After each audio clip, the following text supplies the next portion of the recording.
Welcome to 100 Lunches. I'm Jessica Nelson. And I'm Stephanie Lindsey. We're the founders of Etch Design Group.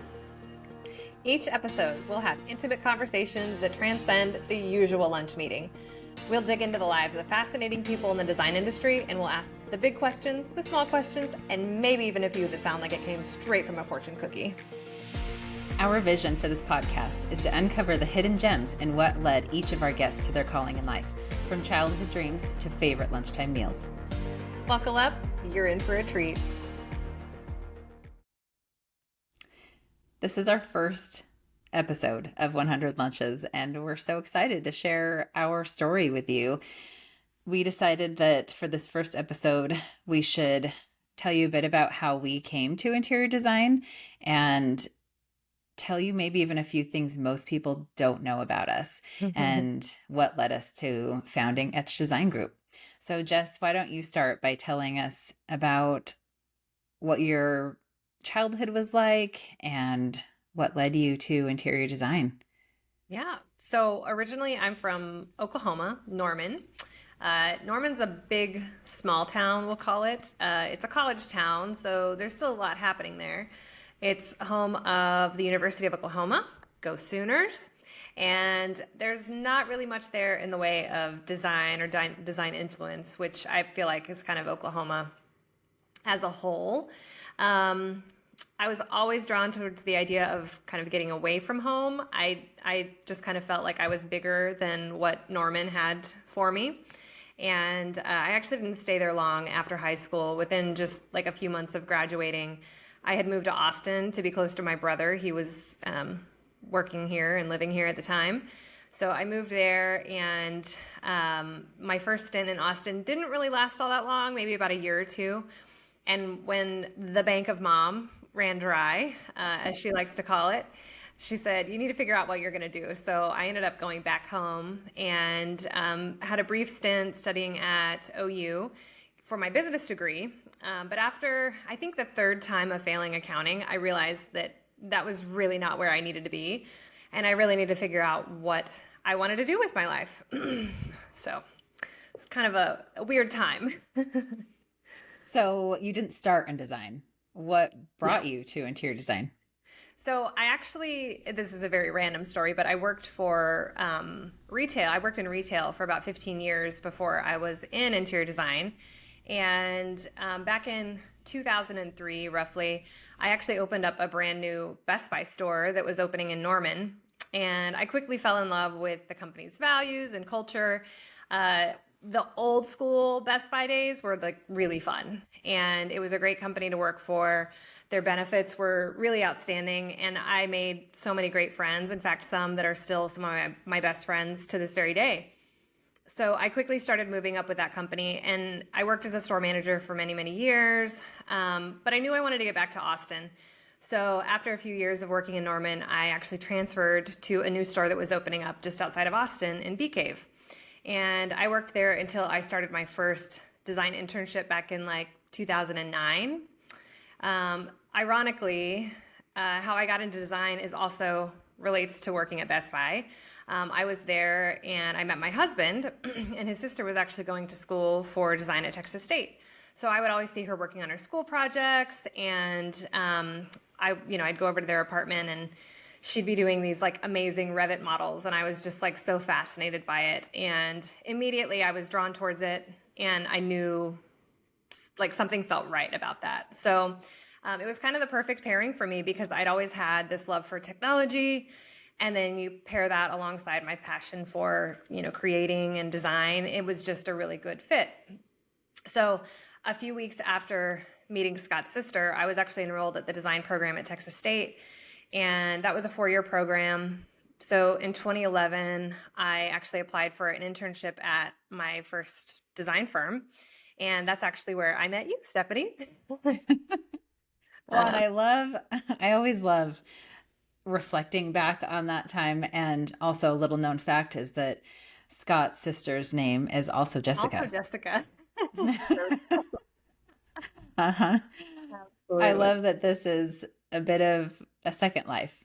Yeah, for sure, for sure. So, Steph, you obviously ended up in Austin, but maybe tell the listeners a little bit about what your childhood looked like. So I grew up in California in a little teeny town. I think most people that I've met outside of California assume all of California is like Hollywood or LA, and it's really not. I grew up a mile down a dirt road in the middle of nowhere, and uh, really, I loved my childhood, but it was not a place that I wanted to stay long term. So I, like you, wanted to get out and get away and uh, just kind of explore the world to a certain degree. So I fell in love with Ty Pennington and Trading Spaces and saw the interior design. I saw the interior design craze that was really even before HGTV. And I just thought what Ty Pennington did was such a fun job and it just drew me in. So in high school, that's what I thought I was going to do. I even applied for a couple of scholarships locally with a business package with my made up design business and got a couple of them actually. So I really thought that I knew what I wanted. And then senior year of high school, we were assigned a project to interview someone in the industry that we wanted to be in. So I pulled out the phone book, which I know most people aren't. Date yourself there. Yes. Most people don't use phone books today, but at the time that was my source to find an interior designer, and really it was decorators at the time. The area that I grew up in was small, like I said, and so there were only 3 in the phone book. I called all 3 of them. One of them called me back, and she was really negative about the industry. She was burnt out. She had honestly done everything herself. She hung the drapes, she made the pillows, she was exhausted. And I think the sense I got from her was that she just felt like she wasn't making enough money to support her exhaustion and didn't make it worth it for her.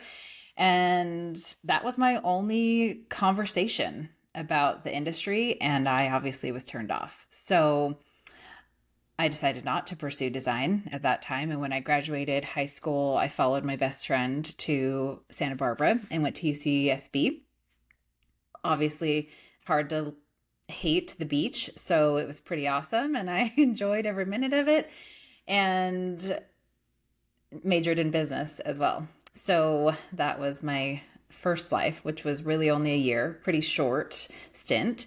And my best friend came to me at the end of our first year and said she felt like she was being drawn somewhere else and needed to pivot in her life. And so it made me reflect and decide I needed to do the same. I ended up leaving UCSB because they did not have a design program. And obviously that was in the back of my mind, even though I had talked to that one designer that didn't have anything good to say. So I decided, maybe there were other people out there that had something good to say about it, and was drawn to a school in Southern California, went there, and I would say the rest is kind of history because I loved it and it was obviously meant to be.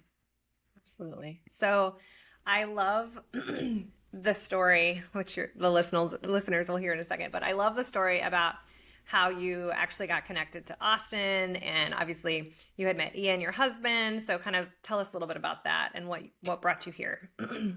So the school that I went to in Southern California was in Newport Beach, and my husband, ironically, was moving to Newport Beach within weeks of me moving to Newport Beach, and met, married, and then he took me out of my comfort zone and moved me to Idaho. Idaho.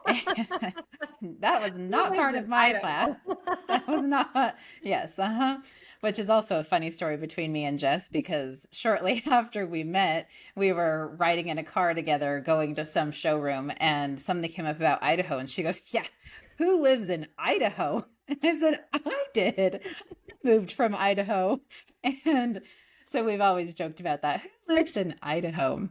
ironically, one of our clients actually hired us to do a job in Idaho. And I remember telling Stephanie, like, oh, I'm real excited about this trip. It's going to be great.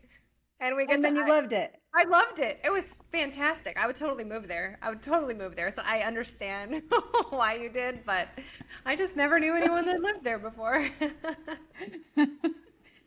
Well, my husband went to his undergraduate program in Idaho.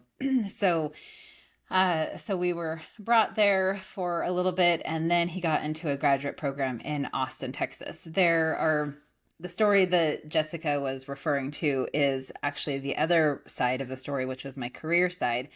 So there were two things happening at the same time. One was that my husband got into his graduate program and we moved. Meanwhile, in California, one of the architects that I worked with while I was there ended up moving to Austin at the same time. And so when I found out we were moving to Austin, I reached out to him and said, hey, I'm going to be looking for a design job in Austin. If you know of anyone, I would love a referral. And he came back to me and said, I'm actually looking to hire a designer on our staff and expand our architecture firm to also include interior design. So would you be willing to meet with me? So I feel like those were dots that God put in place, because that was an amazing opportunity, an amazing connection, just fit right in line with what ended up happening thereafter. So planned for months to go work from him. I interviewed with him in person in Austin, had a great meeting, worked all of the details out. And so I was supposed to start in January of 2014. And a few weeks before moving, he called me and said, I'm so sorry, our architecture firm has taken a different direction and we're not going to open the design division. And I thus don't have an opportunity for you with our firm. So then I start scrambling, thinking, where am I going to get a job with just a couple weeks notice? And he said, I'm going to reach out to some other designers and see if anyone's looking. And one of the designers that he worked closely with was looking for a lead designer. So she reached out and we interviewed, and it was a great fit. And I started working there. And that's the firm that Jessica was also working for. Jess, do you remember meeting me for the first time? I remember the first day and the first week. I remember we had a very strange client project that involved a lot of artwork and figuring out where it went. And I remember pairing up with you. We literally knew nothing about each other, but our boss had kind of put us together and said, like, hey, Steph's joining us. This is her first week. Just welcome her, and you guys can kind of just hit the ground running with this new client, new project. And it was a big house, a lot of really big, crazy artwork, and we literally had to go through one by one and pick these pieces up and carry them to the wall that they were supposed to be hung on. And it was a lot of like problem solving. And what I remember about that first week is how well we worked together, and it was just very like seamless. It's kind of like we knew each other forever is how it felt. And I remember you just dove in and you had such a good attitude and you were so positive, and we just immediately hit it off. What do you remember? That's funny because I completely forgot about the art situation, but now those memories are coming back. I just couldn't ever forget about that client. So, well, I remember that the first time I met you, I thought you were the office manager because you were sitting at the front desk and not back with the other designers. I was like the black sheep of the office. They had me like in a whole nother area from everyone else. But not because of anything that you did, but because they were undergoing a remodel and there wasn't room for all the designers to be together at that time. Right. So Jess was up front in the main entry, and I thought she was the office manager. And then she quickly corrected me and said that she was a designer. And so we got to chatting, and then we started working together. And because I was new in the office and they were undergoing a remodel, I didn't have a desk. And so I would work at Jessica's desk from time to time, or we'd sit right next to each other and work together. And it was a bit of a flu season, and Jess had tissues all over her desk. And it's been an ongoing joke ever since then that uh, I Jess loves to have specifically with tissues everywhere. Yeah, and specifically with Stephanie and my husband Scott, like they will text each other when it becomes flu season, and he's like, "It's starting." And actually, funny, like to take that even further, my tissues, my husband will tell you, my tissues have ended up in the freezer.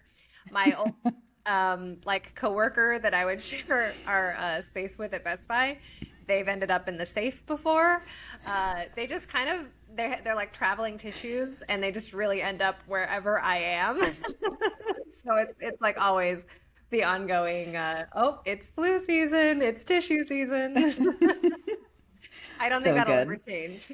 No, I don't think so either.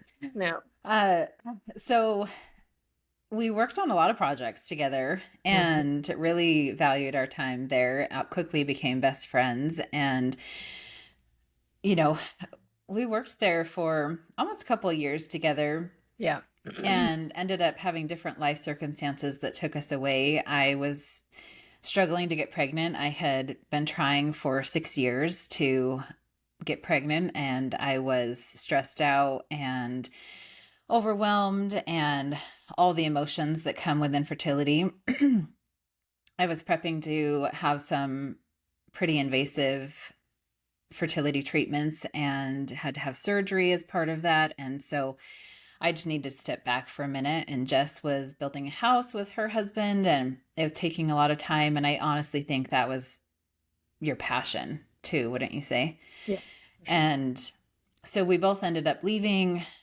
We decided to join forces and create Etch Design Group.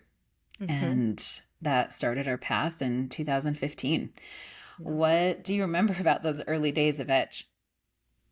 I actually one of the first thing that comes to mind is just figuring out Etch, what Etch is today. And I remember I remember we had looked at like 1,000 different names, and you and I were like brainstorming what we wanted the company to be called. And I think from the very beginning, we always had the idea that it was going to be more than just Stephanie and I. We wanted kind of a collective group of people with the same mindset and the same values. And it really kind of spawned out of that. But I remember we had finally landed on Etch after, gosh, weeks of trying to figure out what the name would be.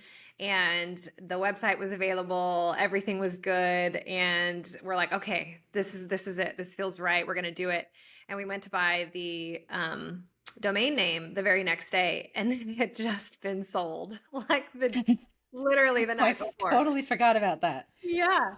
And so Stephanie's husband, Ian, he's very savvy in this regard, but he like tracked down the people that bought it, and we actually ended up getting it cheaper than what we would have bought it for like the day before. But we bought it from them, and it was like the rest was history. Etch just felt right. And ironically, I think most people don't know this, but we started as 3 people and not 2 people.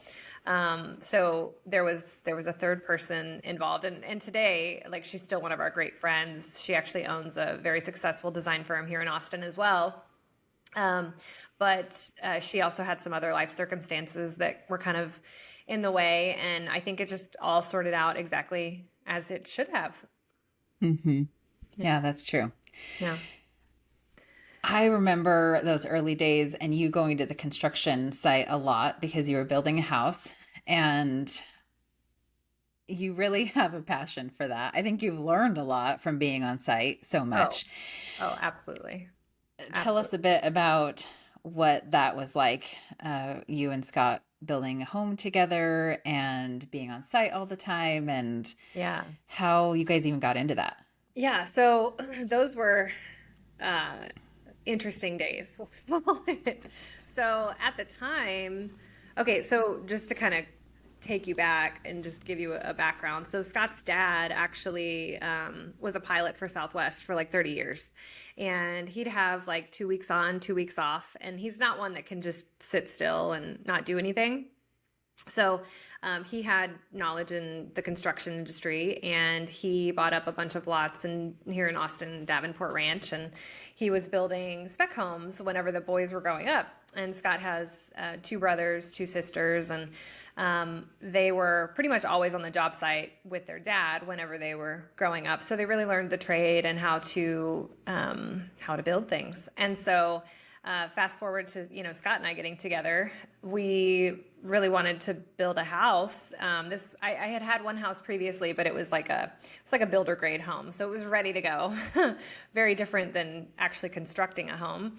And Scott had actually started working for a doctor, one of his friends who owns a doctor's office, and it was a very strange time because Scott was so busy during the day, he couldn't get on the phone with me. Like, there were lots of executive decisions that really had to just be made on the fly.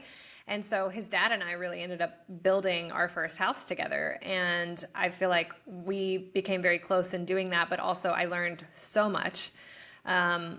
We've built 4 houses together now, and 3 personally for ourselves, 1 for someone else, a friend of ours. And I think with every house, I learn so much. And I think that is something that has, not only do I love it, and it's really kind of brought out a passion that I didn't even know I had, but I'm able to, I think, add a lot of value to just our team as a whole, because they ask me a lot of construction related questions, and it's not always just design. Like, they truly come to me because they want to know, like, how is this going to be constructed, and like, what do I need to think about here, and have you done this before? And it's just a really, I think, powerful addition that I can kind of bring to the table at Etch, because I do have that construction knowledge.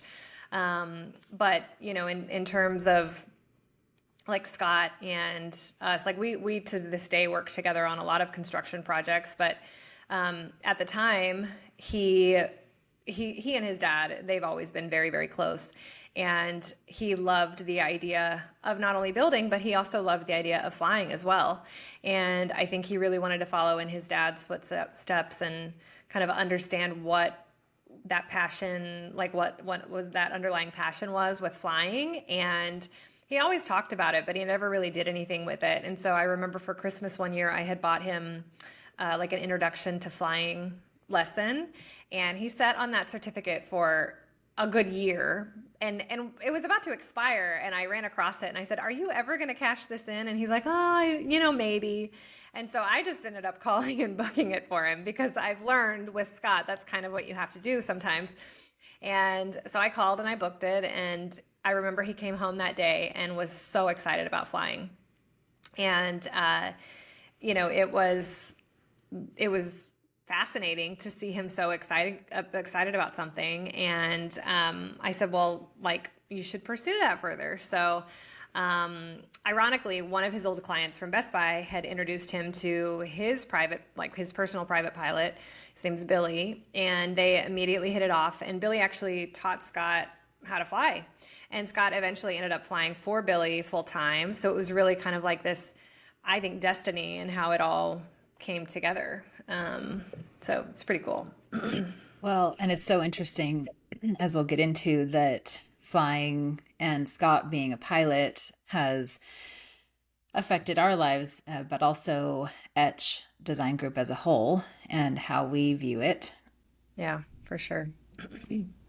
I think, Scott and his flying, like, that is definitely a pivotal part of our story. But I think another pivotal part of our story is how you got to Utah, because I don't think most people know, but you actually live in Utah. So what transpired to get you there? Yes, most people don't know that I am not in Austin, Texas, and when I'm on Zoom or taking a phone call, that I'm in a completely other state.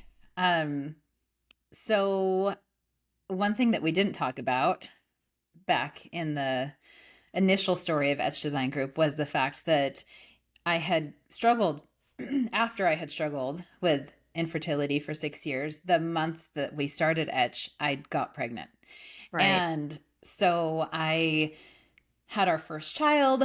The year after, Jess got pregnant and had her first child. And then the year after, I got pregnant again and had my second child. And Jess, the year after, got pregnant with her second child. And then the year after, I got pregnant with my third. Yeah. Yep, we had just traded off.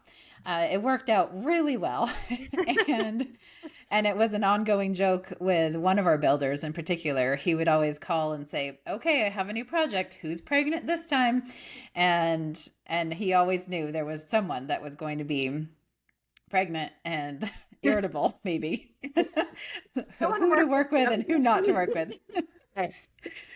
So after my second child, I had a bit of what I like to call a little mental breakdown.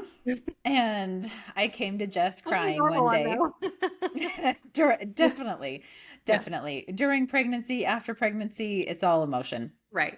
So after my second child was born, I went to Jess and told her that I was really being drawn to moving closer to family. My parents moved to Utah, and I had to get on a plane to go see anyone, whether it was Ian's family or my family, and at least Utah would bring us closer to everyone. Shorter flights to get to others, but also my family and cousins and aunts and uncles and everyone would be in Utah. So we decided to move, and Jess, being the amazing person that she is, said, "We'll figure it out." And it was a huge sigh of relief for me, and just knowing that she was up for the challenge and that we could do this and still work together and still have similar roles at Etch and just continue forward, even if I was remote. Yeah. Well, and I think at that point, I mean, from the very beginning, Steph, like you always said, like I want to be very present for my kids. I want to be here. I don't necessarily want to be in the office every day. I want to be able to have the flexibility of working from home and just being there for them. And like that was really a foundational pillar of why we wanted the flexibility that we wanted, because you knew you wanted to have a big family and you knew that you wanted to be present for them. And so I feel like the steps had already kind of been put into place. Like I wanted to be at the office every day, or be kind of there, and you did so well just kind of managing things on the back end of the business anyways, and still doing design, that it was like this perfect divide, I guess you could say, between like we had each had our responsibilities that we were in charge of, and so it just worked out really well for you to be able to transition to things that didn't require you being in the office every day. Right. That's true. And so near the beginning of 2019 is when we were in the process of figuring out where we were going to move and all of the details surrounding that, when, how. And we came in March of 2019 to Utah to look at the house we were buying and get some plans in place, knowing that we wouldn't be moving for a few months, but just getting all of our ducks in a row. And I remember it very vividly because I was standing in our garage and I got a phone call from Jess, and I thought it was odd because we had just talked, and she knew I was going to a meeting with our builder and I wasn't going to have time to talk on the phone or anything. And we had just started our meeting. I looked down at my phone and Jess was calling, and I thought, something must be up because she knows I'm in a meeting, so I better answer. So I stepped away, answered the phone call, and yeah, Jess, why don't you tell what happened that day? Yeah, that's a tough day. I remember I was prepping for a big meeting. Gonna get emotional here. I was prepping for a big meeting at the office, and I remember that it was actually a client that we had just had a meeting with a couple days prior, and the client had called afterwards and said, like, you guys did not hit the nail on the head. What can we do here? And so it was kind of our second run at trying to make it right. And so we had worked overtime just to make sure that this presentation was going to go off without a hitch. And I had gotten a phone call from actually an old friend, an old work colleague from Best Buy, who ironically would fly with Scott on occasion. And he said, it was very weird for him to call me. And so he said, "Hey, Jess, I need you to sit down." And immediately I knew something wasn't right. I did know that Scott was going to go fly that day. He had intended to be training one of our friends all week in how to become a pilot. And I remember we had actually just gotten back from a trip to Bora Bora, Scott and I, and that's actually where we found out that we were pregnant with Cora, my daughter. And so obviously it was already an emotional time, pregnancy hormones and whatnot. And no one knew that I was pregnant. And so I got that call and I sat down and he said, "I can't get a hold of Scott. There's been a plane crash in Lakeway and I think he was on the plane." And in my mind, I was kind of just envisioning it as like a car crash, like a fender bender or something, like nothing crazy. Like they just had a little accident, all good. And quickly realized that was not the case. Calls start kind of piling in and everyone's asking me what's going on. I can't get a hold of Scott. And immediately I knew this wasn't good. I had actually gotten in the car. I told our lead designer, who was supposed to be doing that presentation with me, that she was going to have to take over, and obviously she understood. And I get in the car, and that's when I call Steph, and I'm freaking out, and I don't know what to do. I start to drive towards Lakeway, thinking like I'm just going to go to the crash site, and like, Scott will be there, and he just can't pick up the phone right now. Ian, I remember being in the background and he's on his phone, Googling, trying to figure out what's going on. And it says online that there's 2 meta flights that were sent to the crash site. One was being sent to Baylor Scott and White in Lakeway, and that plane had the person that was kind of in worst condition. And then, but they were both in critical condition. And then the second person was going to Del Seaton downtown. So more calls start rolling in. I'm taking them as I can and talking to Steph, and they just keep looking up things for me. And I find out eventually that Scott's at Del Seaton. And so I immediately turn around. I drive to Del Seaton, and his sister had been listed as an emergency contact from like years and years prior. And so she had been called, and she actually made it there right before I did. And I remember walking into the emergency room, and I tell him who I am, and my husband was in a plane crash and he was meta-flighted here. And the lady at the desk said, "Okay, I'm going to need you to take a seat in that room there for me." And I immediately think, is she about to tell me that my husband died? Like, I don't know what's happening. So I go sit in there, and finally what feels like 1,000 years go by, and it's probably maybe a minute later, someone comes in and she says, "Your husband's upstairs. He just got here in the helicopter." And she's like, "I'll take him up to you." So we go up to this room, and Jessica's already there, and she's a mess. And I'm trying to keep everything together and figure out what's going on. I literally know nothing at this point. And she says, the lady that was in there with us says, "Okay, well, he's about to go into surgery. Would you like to see him before he goes in?" And of course we say yes. And she says, "I'm going to warn you, he doesn't look good." And she says he basically broke his hip, fractured his hip. The whole left side of his body was just crushed, essentially. And she said his face is in really bad shape, and there's a lot of blood. And so immediately, like, she paints this really awful picture. And so I'm prepared walking into that room that it's not good. And I remember we walk in, and it feels like 1,000 degrees in that room. It was so hot, and there were so many like bright lights. And I walk in, and I remember seeing him for the first time, and it was It was very painful. I mean, he did not look like himself. His nose was like laying on his face, and there's blood everywhere. And like, I I didn't really know what to think in that moment. But I tell people like I feel like God just really put His hands on my shoulders in that very moment and said like it's going to be okay. And I had this like feeling of calmness kind of come across me, and I knew in that moment like I just had to kind of be the strong person, and kind of be there for everyone else, because I could see in that very moment in Scott's sister's face like I don't know if she thought he was going to make it or not.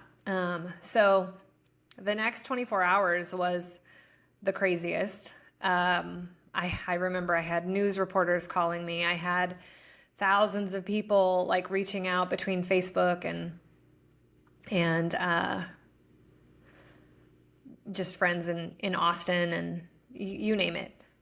Everyone was there. I remember the Lakeway community and how amazing they were. It was like I say I need anything and it's there within seconds. Like everyone just really lifted us up in this like terrible, terrible time. And about an hour later, I got the phone call from Kevin, who was the person in the plane with Scott. He was one of Scott's good friends. I got the call from his wife, Jacqueline. I had only met her like one time prior to this. Super sweet girl, and they had just gotten married, maybe a year or 2 years prior to the accident. And Kevin, I remember going up to the air park where they were training, maybe like a week before. And Kevin was so excited because he was telling me that they just found out that they were pregnant. And so we were in very similar situations. She's newly pregnant. I'm newly pregnant. We're dealing with this horrible crash. And she tells me that Kevin didn't make it. And I was shocked, honestly. I was really shocked. I just didn't think that was possible. And so she's asking me about Scott, and he's in surgery at that point. I remember just trying to be strong for her, and just also feeling like, how is this possible? Like, my husband's here and we're talking about him and her husband's not. And it's a very hard thing to process. Really hard thing to process. Yeah. I remember you being very strong that day as well, and the days following, and the rehab and the hospital stays and the management of still being a mom, because you had a little boy at the same time. Mm-hmm. You're still trying to be mom and business owner, designer, wife, caretaker, and friend, and also pregnant, trying to make sure that you're getting what you need and the nourishment that your baby needs. And it was a lot. It was a lot at that time, for sure. Yeah. That was tough.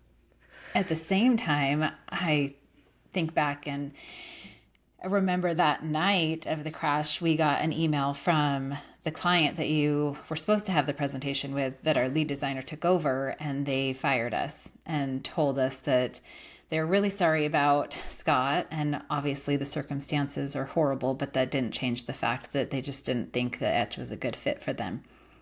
And that gave us a really unique opportunity to reflect on what was really important and give us perspective, and that it's okay if we're not the right fit for everyone. It's okay that it didn't work out, and we could give them recommendations for other designers that may be a better fit, and that was okay. Yeah. And I think that has set in motion a lot of things for us the coming years, and even to today. We are not perfect. We've made many mistakes as leaders, and hopefully ones that we won't ever make again. I think that we have had the ability to think about what matters most in life, and that's people. And the homes that we design at Etch are amazing. Obviously, we're biased, but we we love design and are passionate about what we do. And at the end of the day, the people that live in those or use those spaces are way more important than any decorative element that we put in there. And our hope at the end of the day is to just provide a better place, a place that is creating a happier environment for each person to live their fullest life. And honestly, we've thought a lot about that. We've talked a lot about it and what that means to us. And yeah, that day really changed the course, I think, of just our mindset. I totally agree. And I remember that call between you and I that night. And I remember thinking, wow, yes, I'm reading this and it sucks. It always sucks to be turned down, right? But in like the grand scale of everything that was happening in that very moment, it was like this, I don't want to say it doesn't matter, but it didn't matter. Like it was, there was so much else going on and so many emotions and so many things at play in that very moment. And I'm thinking like, I got to get through the next 24 hours because my husband is in like critical condition and I don't know, where this is going to go. They're telling me like he might have brain injuries and, all of these things. And luckily to this day, like he's been able to walk away from that. And there's been a lot of healing and a lot of,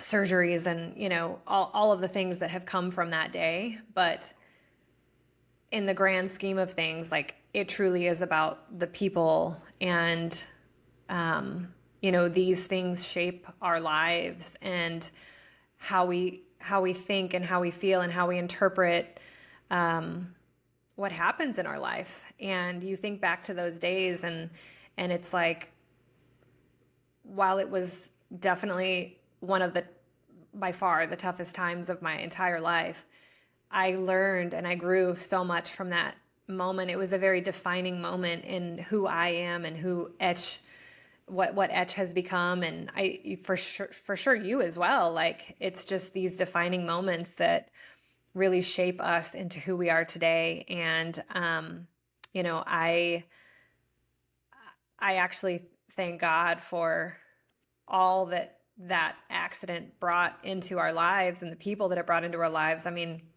one of the firefighters that rescued Scott, like to this day, he's a great friend of ours. And, he and his wife will go to dinner and, we don't really talk about the accident. Like we're truly just invested in each other's lives personally and want the best for each other. And it's just really amazing how we grow as people and what those situations can do to define who we become as people, honestly. Mm-hmm. It is amazing. Well, we didn't get to dive into a whole lot about Etch specifically and where Etch is today and our amazing team or who they are, but we hope that in the future podcast sessions, we'll be able to have them on and let them speak about their stories and give you a bit more glimpse about what happens in design day to day and our industry. But we really wanted to just share our story and what led us to present day and kind of the background of who we are. So thank you so much for listening and for being a part of this with us.